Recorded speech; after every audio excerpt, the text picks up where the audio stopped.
mufsidin. Rabbi shrah li sadri wa yassir li amri wahlul 'uqdatam min lisani yafqahu qawli. Rabbi zidni ilma warzuqni fahma bi rahmatika ya arhamar rahimin. Amma ba'du. Yang kami hormati Bapak Ketua RT 29, Bapak Eko Prasetyo beserta jajaran pengurus yang lainnya, Bapak Ketua RW, Ketua RW 05 sekarang ada di RT kita yaitu Bapak Dodi. Ya, yang dulu Ketua RT 29 merangkap juru rekam, naik peringkat menjadi Ketua RW. Ya, juru rekam. Kita doakan nanti menjadi Kepala Kelurahan. Siapa tahu nanti kalau ada reformasi. Kayak sungguh juga aku. Baik, kembali kepada laptop. Marilah kita senantiasa bersyukur pada Allah Subhanahu wa Ta'ala yang mana telah banyak memberikan kenikmatan kepada kita semuanya, yang tentu saja kita tidak akan sanggup untuk menghitung nikmat tersebut. Sholawat serta salam senantiasa kita sanjungkan kepada junjungan kita Nabi besar Muhammad Sallallahu Alaihi Wasallam beserta keluarga, sahabat, kerabat, dan di yaumul akhir nanti kita berharap tercatat sebagai umatnya dan mendapat syafaat dari beliau Nabi besar Muhammad Sallallahu Alaihi Wasallam. Bapak Ibu warga RT 29 yang kami hormati, bahwasanya pada malam hari ini kita dipertemukan oleh Allah Subhanahu wa Ta'ala, kita bisa bermuajahah, bersilaturahim seperti apa yang disampaikan Pak Eko tadi. Kesempatan ini kesempatan yang baik sekali untuk kita saling menghalalkan, untuk saling kita memaafkan yang sekian puluh tahun kita bertetangga, berkeluarga di RT 29 ini yang alhamdulillah terasa kebersamaannya, gotong royongnya. Yang perlu diketahui Bapak Ibu bahwasanya beberapa hari menjelang Ramadan berakhir, saya sempat dicegat oleh Pak Eko pada waktu saya mau ke pasar itu. Di depan rumahnya Pak Eko saya dicegat, yang intinya saya dimintai tolong untuk memberikan nasihat, memberikan tausiah ataupun mau'idhah hasanah di acara halal bihalal ini. Namun demikian saya jawab, jangan saya Pak Eko, saya belum pantas, saya tidak pantas, karena saya sendiri menasihati diri saya sendiri, keluarga saya sendiri, saya belum bisa. Kok saya disuruh menasihati warga RT 29 itu. Tapi karena setengah memaksa, bukan memaksa ya, tapi setengah memaksa, akhirnya singkat cerita saya sanggupi, tapi dengan catatan saya tidak akan memberikan nasihat atau menyampaikan nasihat ataupun memberikan tausiah ataupun mau'idhah hasanah. Namun demikian saya akan menyampaikan nukilan-nukilan pesan-pesan dari para dai, ustadz, ustazah ataupun para kiai yang harus saya sampaikan karena memang amanah itu dari beliau-beliau untuk disampaikan kepada yang belum mendengar seperti itu. Jadi sekali lagi bahwasanya saya tidak akan memberikan mau'idhah hasanah, tapi saya hanya menyampaikan saja apa yang beliau sampaikan yang pernah diamanahkan termasuk kepada saya. Yang pertama yang perlu kita syukuri yaitu bahwa kita bisa berkumpul bermuajahah di acara halal bihalal yang diselenggarakan oleh RT 29 ini. Kesempatan ini marilah kita gunakan untuk saling memaafkan. Yang pertama itu. Kemudian ada pesan dari Ustadz Adi Hidayat. Setelah kita menjalani training selama 1 bulan yaitu bulan Ramadan, dengan harapan tentunya apa yang kita kerjakan, amalan apa, iktikaf kita, puasa kita, tilawah kita, sedekah kita, semuanya silaturahim kita itu bisa diterima oleh Allah Subhanahu wa Ta'ala. Kemudian pesan yang penting lagi, hendaknya kita setiap orang, setiap muslim itu mempunyai amalan andalan, amalan baik andalan. Seperti yang mukadimah tadi sudah saya sampaikan bahwasanya kita diperintahkan oleh Allah Subhanahu wa taala wabtaghi bima atakallahu darul akhirah, yaitu kita disuruh untuk mencari tentang negeri akhirat ataupun surga, untuk mencapai surga. Tapi Allah juga memberikan peluang pada kita atau warning kepada kita, jangan sampai kamu sekalian melupakan nasibmu, bahagianmu di dunia.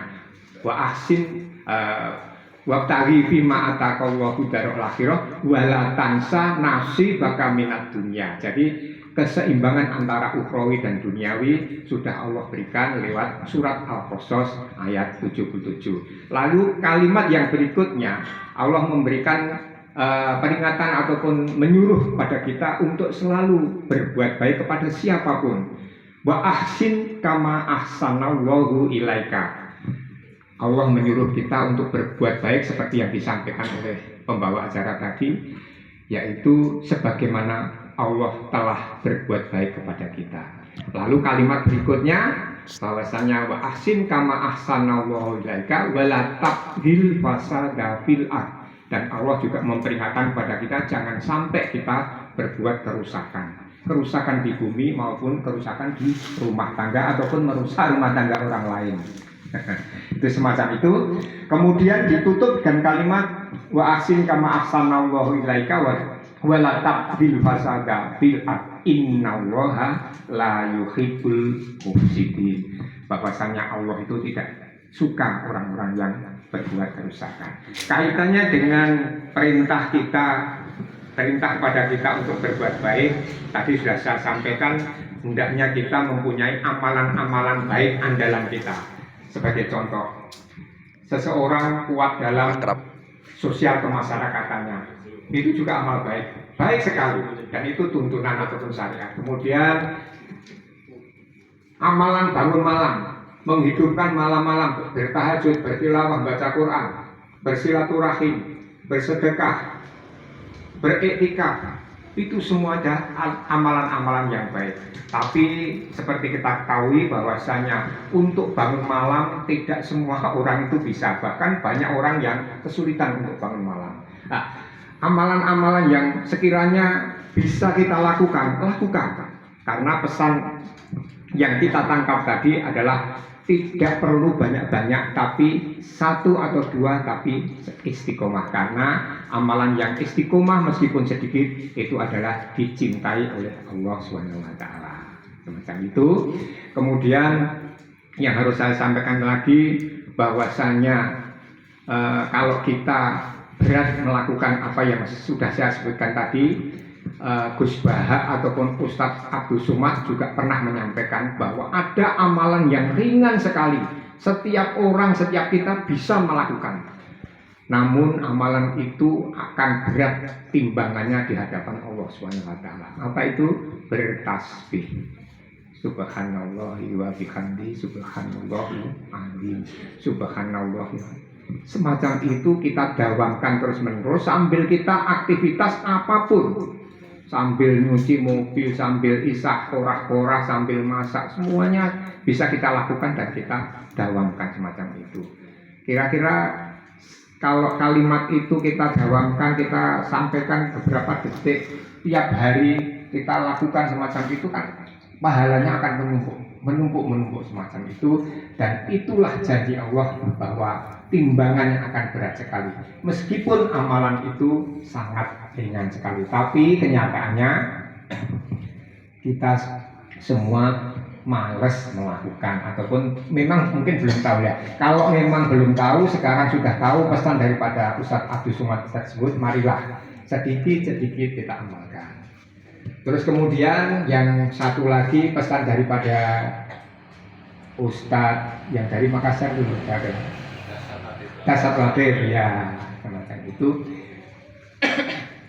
bahwa beliau pernah menyampaikan untuk mengatasi problematika kehidupan kita, persoalan hidup kita semua tentunya mempunyai persoalan hidup masing-masing dengan porsi masing-masing.